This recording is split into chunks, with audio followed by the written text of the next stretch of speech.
Oh, hello. That's what I would be saying if the audio recorded during this. As you can see, this video is going to be a voiceover video. My name's Wade, and this is the Gorm Wade Cooking Channel.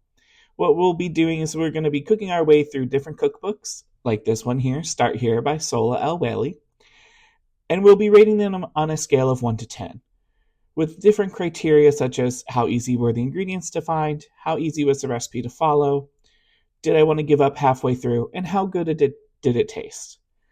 I hope you guys come along this journey with me and enjoy the ride.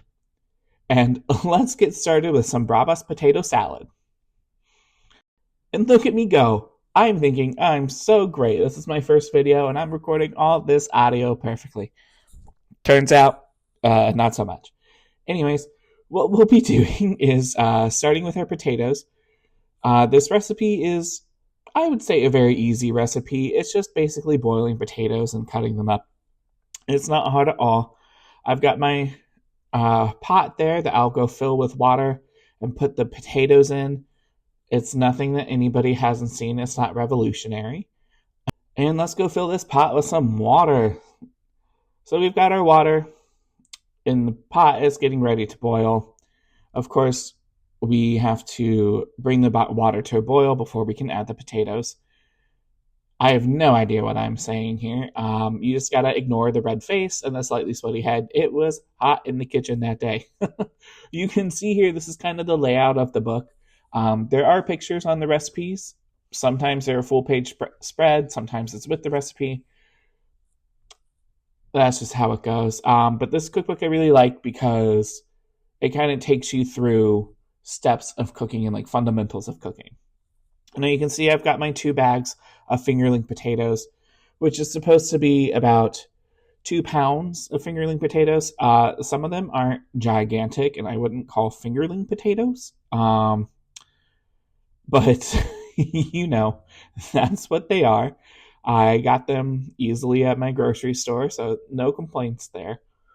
Look at that thing. That's huge. That I don't know how that qualifies as a fingerling potato, but it did, and it was in the bag. So here I am just dumping them into the water.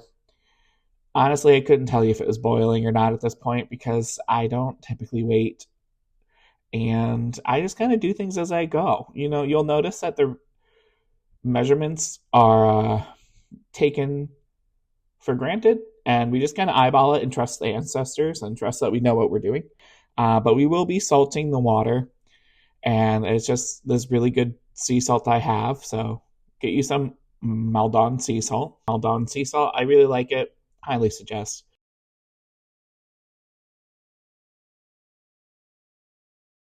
Now we're just going to go through kind of the different things. I've got this nice bowl for later in the recipe when we gotta coat the potatoes in the sauce vinaigrette dressing. And then I've got a small saucepan that will be doing a lot of the other cooking in while we wait for the potatoes to boil. The potatoes do take about 17 to 20 minutes. So while you're doing that, it's kind of nice to get everything together. Like I've got these little glass measuring bowls, and so I'll go ahead, take advantage of that in the video, as you'll see later, and start measuring out ingredients and getting everything kind of ready. The mise en place if we're fancy. If we're not fancy, we're just getting stuff ready. So, look at me go. That's right. I gotta adjust the temperature of the boiling water. And now I'm gonna walk around. I've got a small kitchen, y'all, so there's gonna be walking out and in and out of frame as I gather ingredients.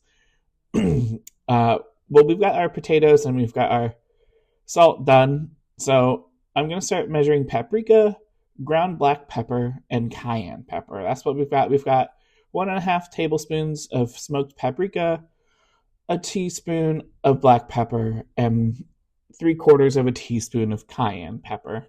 That is what we're waiting to measure here. Do I know what I'm talking about? No. But here we go. Look at me finally measuring an ingredient that's not potatoes or salt. And I am going on and on. Boy, welcome to the ride, guys.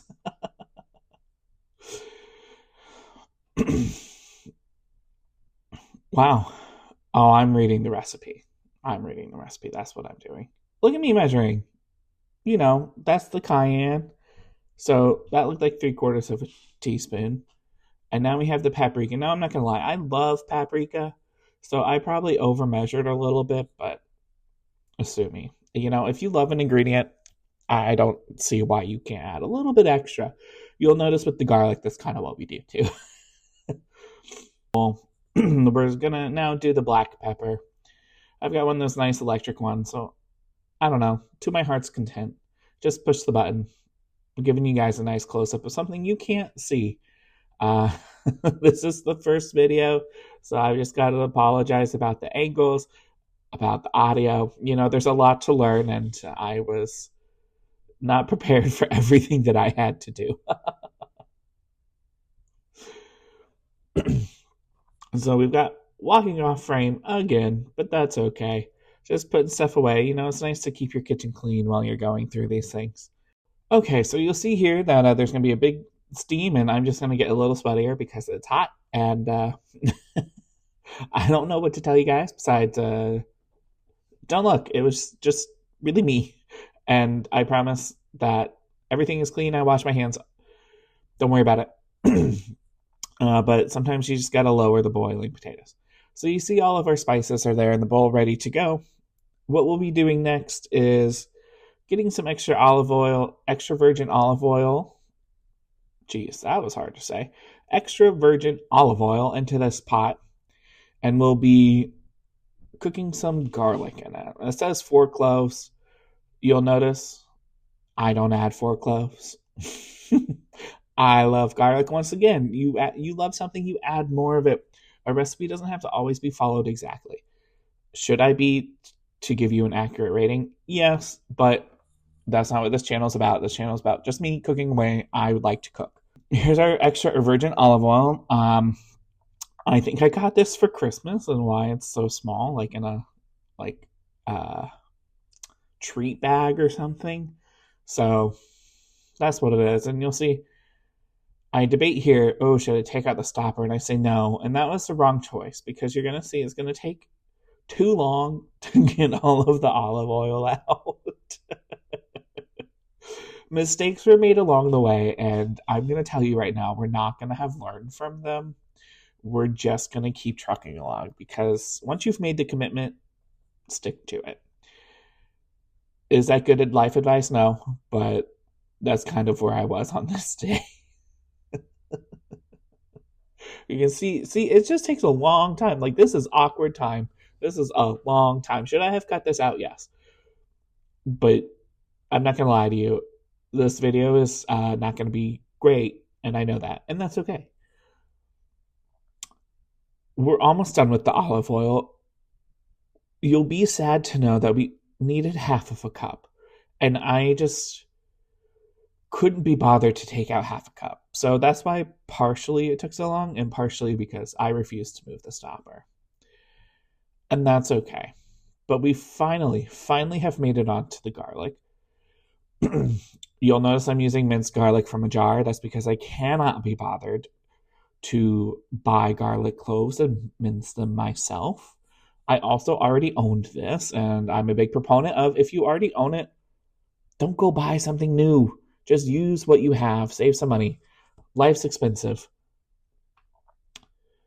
And now I'm trying to figure out, okay, how much of this do I use, and where's my spoon? Because I'm not prepared at all. And you'll see, here I go, kind of reading the side to see, how many teaspoons, tablespoons equals a clove of garlic. And then I'm going to immediately disregard that. And that's fine. And we're going to put that garlic in there and the olive oil to cook and sizzle. This is about a minute, which is about what time went by. And now we're going to add our spices. Remember, that's our cayenne, our black pepper, and our paprika. And we're going to go ahead and cook those, kind of swirl it around, cook it for about 30 seconds or so. Nice until they get aromatic. You'll know when your kitchen starts to smell like paprika and black pepper and garlic, and that's when you know. And it doesn't take long at all. Now, mind you, the potatoes are still cooking. So that's kind of what's nice about this recipe, is you can get a lot done while the potatoes are cooking. I did like that aspect of it. yeah, just making everything nice and aromatic. I probably cooked it a little longer than 30 seconds, but that's okay. I'm just talking to myself and having a great time. There I go. See, turning off the pan. That's perfect. Now we're going to add that straight into our secondary bowl. And this is just so when the potatoes are ready, there's already some of the dressing in there. And you can just kind of plop the potatoes in. So you can see we've got our sauce to the side, and we're going to start actually making it into the vinaigrette that it really is. Um, it's going to have Dijon mustard, red wine vinegar, and honey. So that's 3 tablespoons of each of those things. I definitely kind of overdid it with the vinegar. That's on me. I read 3 and I think I thought 6. I don't know what to tell you, but I can tell you that I still enjoyed it, even though it was a little vinegary.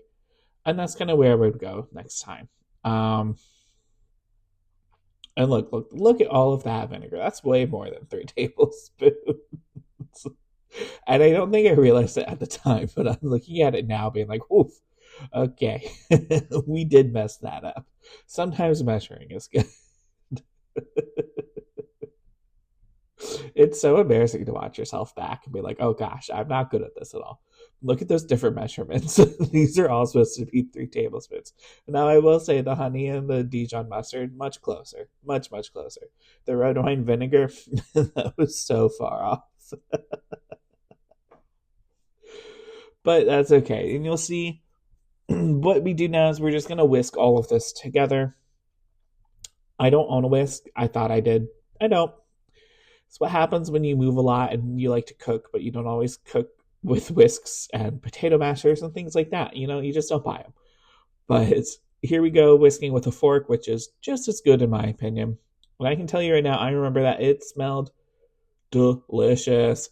It smelled like a paprika vinaigrette, and honestly, I was hyped. I was really excited to try this one. I've never eaten anything like this, and that's why I picked the recipe. But look at us go, just mixing away. And look at that. That's pretty nice. Like, I'm proud of myself on that one. Just a little bit more mixing, I guess I decided I needed. And mix, mix, mix, mix, mix. Okay, so we've decided we're done with that. We'll put that to the side for now. Now our potatoes are finally finished. You see, we got quite a bit done within that 20 minutes that they cooked. And we'll go ahead and start to drain them and then cut them up per the recipe. So the recipe says once the potatoes are tender, you're going to drain them in the colander and then use a warm fork or your hands to roughly break each potato in half and add them to the bowl with the dressing. Now, if you guys remember from the beginning, those fingerling potatoes were huge. Some of the biggest fingerling potatoes I've ever seen. And I also did not want to break these apart by hand because they just came out of boiling water. So what I'll do is put the potatoes back into the bowl, thinking it's not going to be hard. It'll be really easy just to chop them up. See right there, I'm so confident in this. I was wrong. But I'm going to put all the potatoes back in. I don't recommend you do this. And just kind of chop them with a fork and get them probably like 3 to 4 pieces per potato. That's what I got. I liked the size that I had. I just think maybe I should have poured them on a cutting board, but I didn't want to dirty any more dishes. I am famously known amongst my friends as a one pot meal kind of guy, and you can see that we've already used 2 pots and a bowl and even extra measuring bowl, so we're already way above my normal dish count. Now, see, I didn't even let you go through the pain of watching me do this.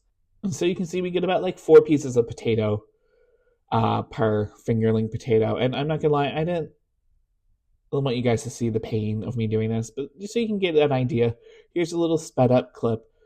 You can see just about how big the potatoes are, and I did leave out this huge potato and some extras just because I was running out of space in the bowl. But don't worry, I did go back and add them after everything was filmed. It was a lot and I was running out of space. So that's easy. See, that's a big potato. Those are not fingerling potatoes. I don't know what that package said. Now we're just going to mix our potatoes up and fold them so they get covered in our vinaigrette. I went pretty slow. Like I said, my bowl was almost overflowing. So maybe get a bigger bowl than I own. Um, Use less potato. There's many ways to do it. I'm not going to tell you how to do it.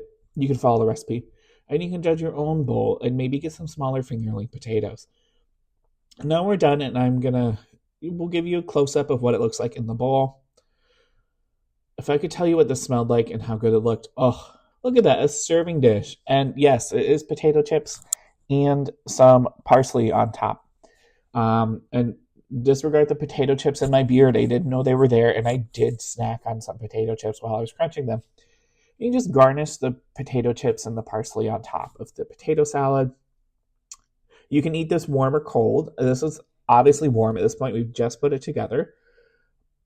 And here I go taking a bite. Don't worry, I make sure I get everything on it. See, I hesitated. I knew I needed to get everything. And like I said, I really liked this one. It was vinegary, maybe a little too much so per the recipe, but I didn't mind that. It had the nice crunch of the potato chips. I just thought everything went really, really well together. And this isn't normally a flavor profile that I eat on a daily basis, so it was nice to have something different. Okay, so here we go. Here's this final review of the recipe. I really liked it, I gotta say. I think overall I probably give it a 9 out of 10. The ingredients, super easy to find. Nothing was hard, and I had half of them at home. The recipe was really easy to follow. I didn't feel like I got lost at any point. And I didn't even want to give up halfway through. In long recipes, you just want to give up. That's what I liked about this one. I didn't want to give up. I liked it. I thought it was really good. But things are coming along the ride, guys. Once again, this is Bravas Potato Salad. Bye.